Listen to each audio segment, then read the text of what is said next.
I do identify with being European, even though it's not really something that I've really had much in mind for most of my life. And it's only something that I've really come to think about in the last 10 years, really. Due mainly to my family's background. My mum is Kenyan Indian, and my dad is Spanish, but he was born and raised in Germany due to the fact that my grandparents had migrated to Germany in the 1960s to work. And due to the fact that I was born outside of Europe and spent part of my childhood in Peru, and only really arrived and started really studying and spending part of my life in Europe from 2004 when we moved back to Spain to spend time with my family. I had always considered myself as a bit of a mishmash of different places, and I always really had a slightly warped understanding of what my identity was. I guess in Spain, I was always thought of as a foreign Indian person, and in India, I was always seen as a Spanish person. But it wasn't until I spent more time traveling abroad as an adult, spending time in Latin America and in India and in other parts of Asia, that I really didn't realize how much of my identity is built about being European and around certain, I guess, certain things that we just are used to as Europeans, and certain privileges that we just take for granted, I guess. And it was during that time that I realized actually being European is much a bigger part of my character than I had previously thought about. So yes, overall I do identify as a European.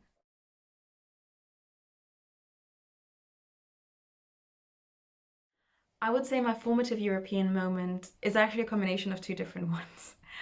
On the one hand, moving to Spain in 2004 was undoubtedly the first time that I understood what being European was. It was the first time that I was a citizen within the context of a European country. I had always had a Spanish citizenship, therefore, I had always been a European citizen, but I had never lived in Europe consistently up to that point. So it was during that time, from 2004 up to 2013, when I moved to England for university, that I understood what being Spanish was, and at the same time, as I was building myself as a Spanish citizen, I was unknowingly becoming a European citizen as well. But more importantly, that event itself, I would say the introduction of the euro in 2004 made this sentiment and this feeling much more important, and much clearer in my mind as a young person arriving in another country. Up to that point, having traveled around different countries as a child with my parents, I had always understood nation and statehood as a series of pre-existing notions of currency and language and culture and government and politics. But moving to Spain once the EU was already introduced, and moving to a country that I knew had something in common with other European countries more than just geographical location, made me understand that the idea of being European, being part of the EU, was something much bigger than just geography. It was I think the euro very much tied us, tied Spain, tied France to all the other countries. And this is something that very much shaped my understanding of Europe, and it's something that really very much shapes my understanding of Europe to this day.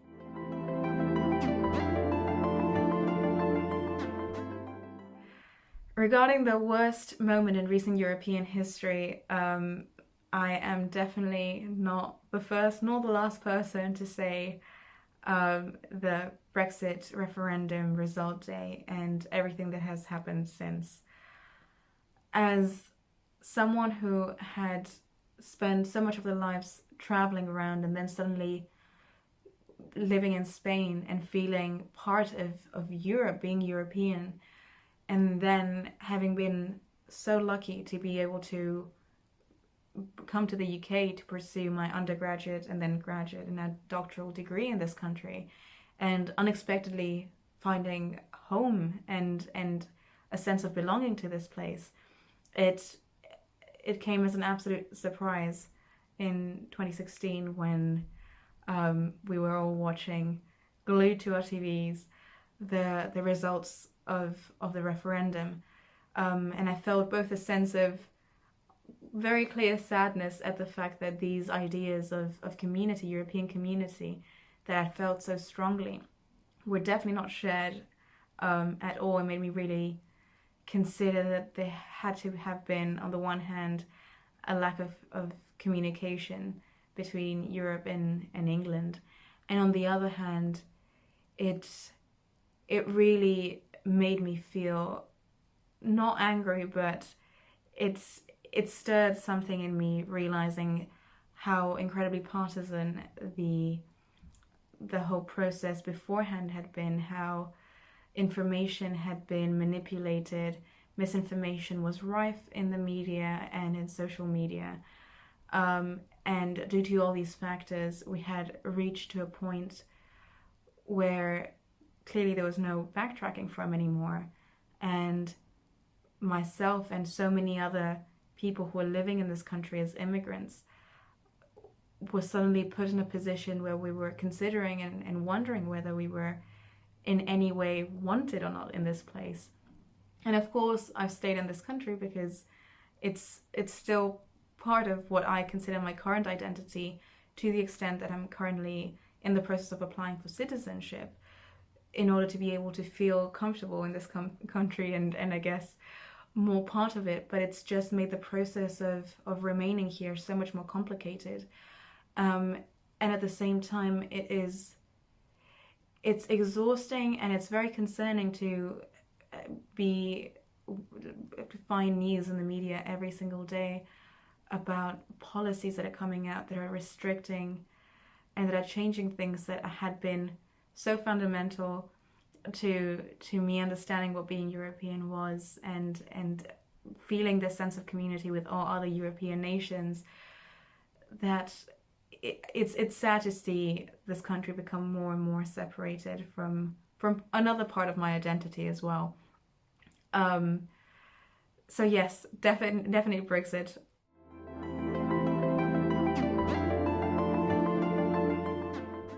The best moment in recent European history for me is the legalization of same-sex marriage and the right of adoption by same-sex couples in Spain in 2005. Our national context has always been incredibly divided, both due to the legacy of our authoritarian past by the Francisco Franco dictatorship, which spanned from 1936 till 1975, but along with a very Catholic belief system, which is still very much in place to this day. So watching the government of Zapatero really strive to allow everyone to have the equal rights in this regard was incredibly refreshing, and really did feel like Spain was really making an effort to take a step forward, leaving its past behind and joining at that point the Netherlands and Belgium in this new progressive understanding of what society should be like. It has been incredibly refreshing to see that even despite the many attempts of opposition and attempts to repeal this law by more conservative sectors of the government, there has been still an overwhelming support to protect this right. And for sure, I think this has been an event that really made me feel that Spain was again part of something larger.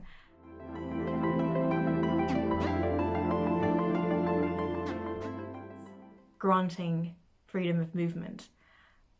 Thanks to it, European citizens, we are able to experience a wealth of cultures and places.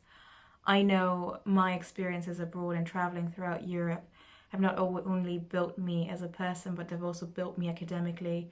Thanks to this freedom of movement, I have been able to come to the United Kingdom and study, but not only that, but I've been able to present my work in a number of countries: Germany, Italy, Hungary, Spain, of course. It makes it so much easier to be able to move around, not even just go back home and in Spain and come back to England without any issues.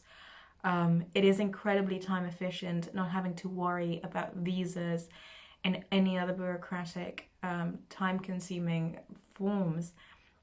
And the knowledge that thanks to this freedom of movement, I will be able to work in any European country if I want to do so once I'm done with my doctoral work and studies, and pursue maybe a postdoc elsewhere in the Netherlands maybe, or Germany, is an incredibly lucky situation to be in. And I am so grateful to have this opportunity given to me. And it makes me realize as well that it's very often something that we do take for granted.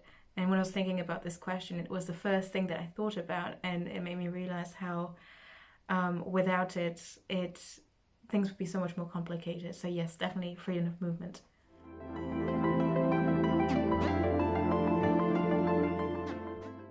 Is to draw up a plan to help combat climate change.